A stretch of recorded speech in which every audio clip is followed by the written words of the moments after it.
إذا عيبين مثلنا إن تصاليالي وحلو فهمون ما نقول كذي وسعفينا هذا اللي كنت دعانيا لأن هالك السوق كانت أنا ودعانا والسلام عليكم ورحمة الله وبركاته.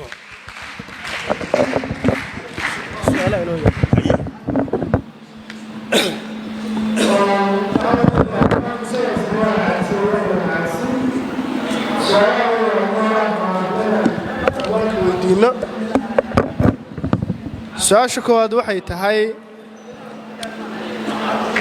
abwaan dhallinyaro badan baa waxay rabtaa haddeertaan inay wax qorto weliba qoraalka han fiican u haysa dadaal fiicanna rabta inay geliso xaggee bay ka baran karaan af soomaali wanaagsan oo dun fiican oo wax lagu qori karo soo dhow aad oo maadsantahay anugu dhallinyaradu inay wax qorto maba diidani waa dadaal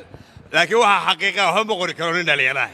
intuu nool yahayna waa wax yar aqoontiisuna waa wax yar waayo aragnimadiisu waa wax yar qofka wax bartay ee waayo aragga ama xil soo qabtay baa ku fiican tahay inuu qoro markaad xaggee ka baran karaan waxay ka baran karaan google hadda qof baa wax geliya markay galaan internetka galaan meelaha soomaalidu ay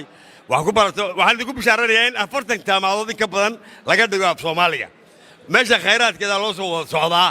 waan ogaada nimca la istaane soomaaliga waxay ka baran karaan waalidiinta iyo odayaasha iyo hooyooyinka weli nool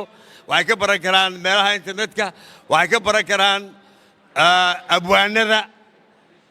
dama xaafilaya marka dadkiiba way wada dhex joogaan hadday dadaalayaan ummadooda ha ka dhex barteen internetkana ha isticmaaleen ilaahu sakhiray waa mahadsan tahay su-aasheenna labaad waxaa weeye abwaan baryahan dambe waxaad u soo badanaya dhaqdhaqaaq tarjumaad oo xoog leh oo kitaabo badan oo waaweyn oo caalami ah la turjumayo tarjumaaddaasi maxay ka caawin kartaa badbaadinta af soomaaliga aad baad u mahadsan tahay waa su-aal wanaagsan weeye in aqoonteenna la turjumo oo bini'aadam kale loo gudbiyo ingiriiskii baa bilaabay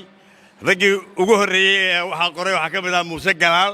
oo lug ku tegey guddiga af soomaaliga labaad iyo kii saddexaadna ku jiray oo lug ku tegey ilaa NFD ilaa Jabuuti ilaa bari meel walba xidigisku aad wax uga qoray bay jireen dad badan oo markaa caawiyey cilmigeenna unbaa markaa iyo sirteenna unbaa gaaladu heli jirtee in aqoonta kale ee afafka kale ku qoran innaguna gaar ahaan carabida iyo ingiriisiga iyo talyaaniga iyo faa'iido badan baa inoogu jirta laakiin wuxuu culays kala saaraa dadka wax turjumayaa inay aqoon leeyihiin turjumaaddu waa cilmi gaara haddaad xarfi u turtun siday u kala horreeyaan way khaldamaysaa contentkaa la turjumaa nuxurkaa la turjumaa markaa waa horumar soo kordhay baan u arkaa keenana cilmigeennana ha la turjumo afaf kale ha lagu qoro innaguna aynu af soomaali u bedelo wixii cilmigeena anfacaya guddiga af soomaaliga aan xubinta ka nahay aniga iyo horiyo waa qayb dhan baaba ka mid ah qaybta turjumaadda oo kuwaana waa lala kaashan karaa qolada guddiga af soomaaliga iyo akademiyada ilaahay idankii abaan waxaa jirta su'aal dood badan abuurta oo dad badan laga yaabo inay aad ugu wareegayso adigana wixii ogaalkaaga ah inaad dadkaas ku shaafidid baan rabnaa soomaalidu ma carabba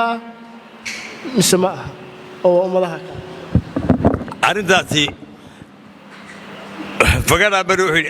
iga dah soomaalidu way ka weyn tahay carab iyo cajamiba xeebtaan aynu joognay boosaas xabashi baa ku qoran bohosha xabashi baa waa soomaalideenii hore sumadaha geelan oo dhan nin baa qoray reer booxamaha oo dibadda jooga far bay noqdeen taasina waa qoraalka mid waa kuteena waa sheekada daarood baa soo degayoo dirbu ku soo degayoo far buu taabtay oo iska gooyo caynkan kutire oral tradition baa waa 3 qarni waxbaa lagu daraa waxna waa laga dhimaa qaybta ugu dambaysaana waxa weeye iminka DNA baa soo kornay luqadda anu waxaan qoray buug leedahay Kenya baa ku horeeyay waxaan sheegay in Ingiriisku Soomaali yihiin dadkoo dhan min halkan ka tagay eesha sanagila waxa ku aasan daarood iyo sabaroon iyo ciise iyo abgaal baa berberay hargeysa dhexdooda ku aasan oo sheekh abdaala sheekh Soma gendashay iyo maxaa ay sheeg aw qudub baa ka sheekh magaalada la yiraahdo sheekh loogu magacdaray hooyadii adduunka oo dhan baynu nahay dir iyo daarood mar waxaan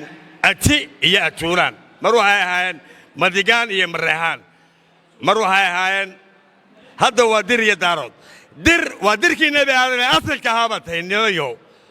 idinkaa waxaan dhan ka weyn oo xaqiiqa ah oo dhalay soomaaliga mooye af xaraf kasti karaa ma jiro xarfaha qaar baan kara carabtu dha ma karto cambarta walaalaheen sa ma karta shaa bay tiraahdaa kha ma karaan ca iyo qa ma karaan kuwa biirka cabee madowga iyo caddaankuba ma karaan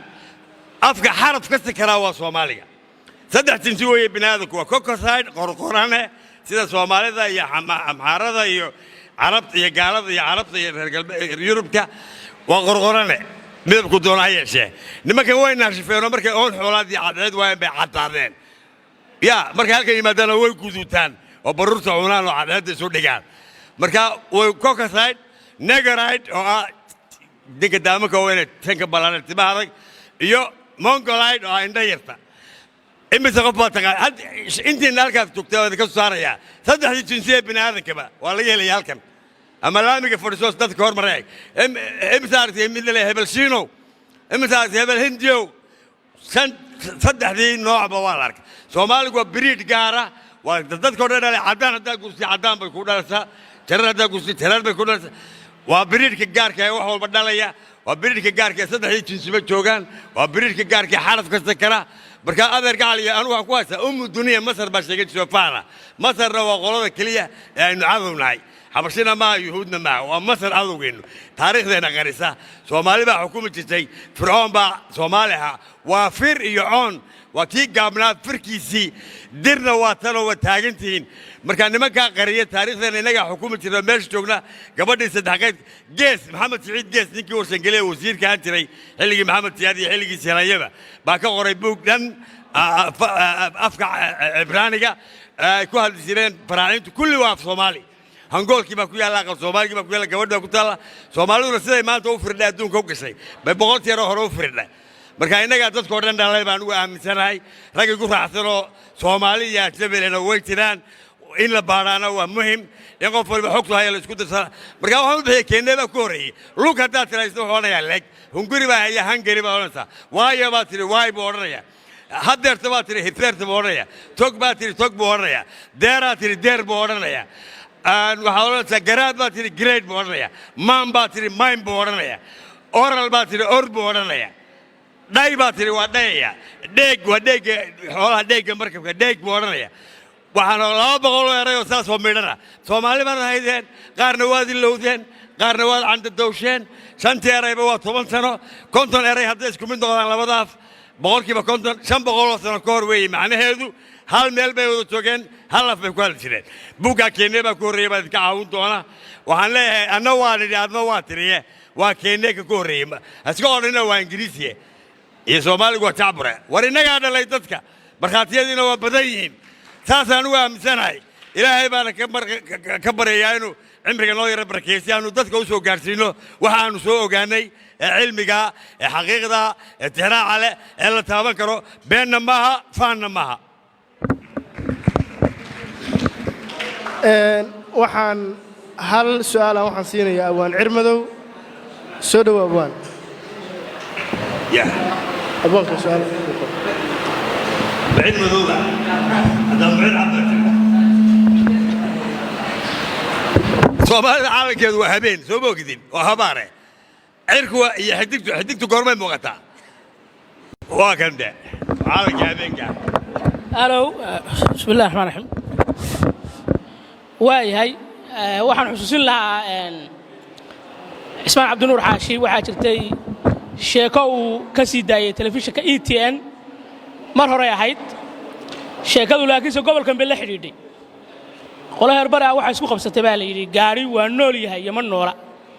marka qolo walba cadayn bay la timi waa xilligii baabuurtu ugu horeysay ay maadar wadanka bal Ismaan maanta boosaasad joogtaa sheekada bal hadda waxa ku xusuusto xusuus doo maasata anu barigi waan qariyay kowda laakiin hadda qarin maayo meeshu waa taleex raggi joogay baa qaarkood weli joogaan marka waxay gaadhigu waa isqabtay war waxaan waa nool yahay qol waxaa jiray ma noola dawladda gar bay isu qabteen nin bay yidhi noo garraq qoladii buu yidhi ka horreeya lahayd waxaan waa nool yahay wuxuu yidhi waxaan wuu ordayey waxaan nool baana orda waxaani wuu istaagay waxaa nool baa istaaga waxaani wuu kaajay waa taangiga biyi ka daayay waxaa nool baana kaaja waxaani wuu dhuusay waxaa nool baa dhuusa waa hoonkii waxaani indhuu leeyahay weyneegaya waxaa nool baana indhale ninkii isagaan sugin boqoladii kale ahayd ma noola ayuu garfida qoyidhi waa nool yahay taasina taleex bay ahayd magaalo weyno qadiima baanoo puntland ka tirsan saasay ahayd xirmadow abwaanku aad buu mahadsan yahay waa fasaxan yahay barnaamijkeennina intaas ku soo dhammaaday waxaan u gudbaynaa baanalka xiga